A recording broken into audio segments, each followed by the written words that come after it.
So, Klinsmann, a bit of a mixed bag there. How do you see it? I don't think 0.4% is anything to shout and cheer about. It's very, very low growth numbers coming out of Europe. But that's not unusual. I think Europe has suffered for a long time because its primary growth driver, which was manufacturing, at least in the more developed economies, is really deteriorating. That's due to, again, I think a lack of demand from the consumer base, although it's still high, it's still very, very low compared to historical figures, and also a competition with China flooding the EU market with cheaper goods, which is doing a lot of damage to domestic manufacturing companies, which we're seeing now a lot of shutdowns in manufacturing bases.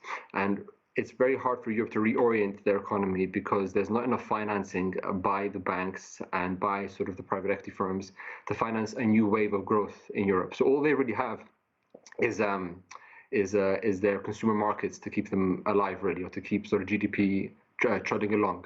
So that's already a good sign for Europe.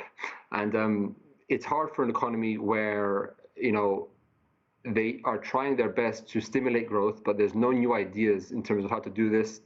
I don't see any new opportunities for new sectors to blossom. Regulation in Europe is very, very high as well. So we need to have an agreement of 27 nations to unlock growth in this part of the world. And so far, we haven't seen any positive steps towards that.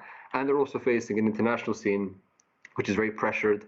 Now with Trump coming into office, I think they're going to have even more pressure because we may see tariffs being placed on EU goods into US. We're going to see heightened lobbying efforts. We're going to see a lot of activity for European leaders to ingratiate themselves with on Trump's good side to make sure that at least that market stays open, as well as the European market. Now, let's talk about the United Kingdom, Klinsmann, which is where you are, and look at the outlook there. I mean, inflation hit 2.8%. That was in November. Keir Starmer, the Prime Minister, the Labour Prime Minister, he's promised growth. What's it look like? Yeah, I don't see how the UK again can do much more than what it's doing already. I think when Keir Starmer came into office, I don't think neither the general populace or business was rather excited to have him into power. He didn't really showcase a new vision for the UK for people to buy into and to believe in. In fact, he's done the quite opposite. He's raised taxes. He's made it harder, I think, for businesses to thrive and to survive in the UK.